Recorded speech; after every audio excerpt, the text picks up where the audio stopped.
A alopécia frontal fibrosante está cada vez mais comum no consultório dermatológico. Ela é uma doença no qual ocorre a retração da linha de implantação do couro cabeludo com o aumento da testa percebido pelo paciente. Essa condição ela é grave no sentido de que os fios que foram perdidos, infelizmente, não podem ser recuperados. Mas existe sim tratamento para esse quadro. Meu nome é Maria Júlia Verussa, eu sou dermatologista com área de atuação em tricologia e nesse vídeo eu vou explicar para vocês de que forma podemos realizar o tratamento da alopécia frontal fibrosante.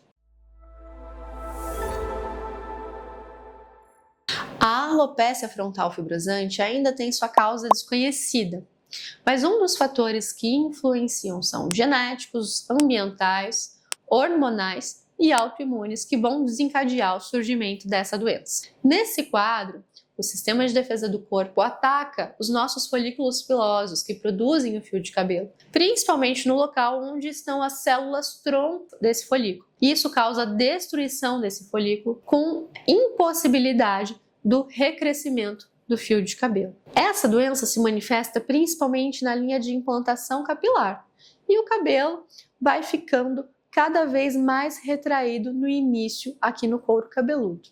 Muitas vezes, essas pacientes, ou até homens, percebem esse quadro como um aumento da testa, não necessariamente como uma queda de cabelo. A evolução dessa doença é lenta, gira em torno de 1 centímetro por ano de avanço. E se não existe possibilidade de melhora dos folículos que já foram acometidos, por que nós realizamos o tratamento? A gente realiza o tratamento para diminuir o sintoma, porque é uma doença que vem acompanhada de dor, ardência, uma sensibilidade, coceira, e para impedir a progressão desse quadro. Os tratamentos realizados para esse quadro envolvem anti-inflamatórios, dos quais os principais são os corticoides, doxiciclina e hidroxicloroquina. Podem também ser utilizados inibidores de 5-alfa-redutase, como a dutasterida, e ainda minoxidil para a gente conseguir aumentar o volume de cabelo e melhorar inclusive a cobertura dessa região da área de falha, de forma que se a gente engrossa os fios dessa região que ainda estão preservados, a gente consegue uma melhor aparência estética da linha de implantação capilar. Todas essas medicações devem ser prescritas com acompanhamento médico e variam de caso a caso. Por exemplo, se o paciente é muito sintomático, o corticoide é fundamental para controlar esse sintoma. E esse corticoide ele pode ser aplicado no couro cabeludo, tanto com loções ou pomadas, como com agulhas de forma intralesional e em situações muito específicas até de forma oral. Além disso, outros anti-inflamatórios podem ajudar no controle sintomatológico e também de progressão da doença, como a doxiciclina e hidroxicloroquina. Ambas as medicações têm efeitos colaterais importantes e elas devem ser prescritas ou não a depender do caso do paciente. Já os inibidores de 5-alfa-redutase, que é a medicação que faz um bloqueio hormonal como a dutasterida, pode ser utilizada até numa posologia mais fácil. O que isso quer dizer?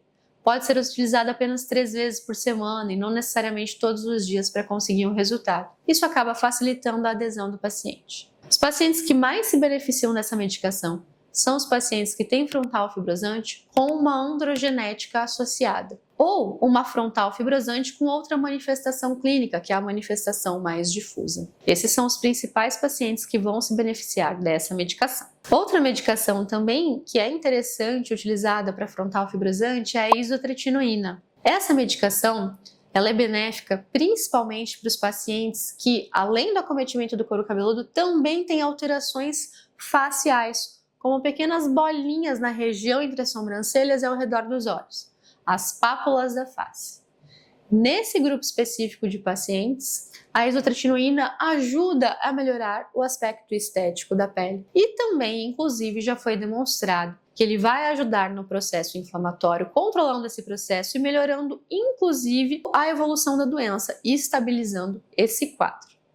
Além dessas medicações, o transplante capilar ele pode ser indicado em situações muito específicas, na qual o paciente já está com a doença estabilizada há muitos anos. E é preciso que o paciente esteja ciente de que, apesar da estabilidade da doença, o fato de você realizar uma cirurgia naquele local pode reativar todo o quadro que o paciente já conseguiu controlar. E, inclusive, essa reativação pode ocorrer de forma mais grave do que a apresentação inicial. Em geral, esse transplante de frontal fibrosante ele tem uma durabilidade um pouco menor quando comparado à alopecia androgenética, a calvície, né? Na maioria dos casos, nós propomos ao paciente um resultado que varia aí de 5 a 10 anos, com posterior evolução para queda desses fios que foram transplantados, caso o paciente não faça o acompanhamento adequado. E por último, mas não menos importante, o principal cuidado que a gente deve ter no tratamento da alopecia frontal fibrosante é o registro fotográfico adequado desse quadro. Sem a foto, a gente não consegue avaliar se houve ou não progressão da doença, se o quadro clínico está estabilizado,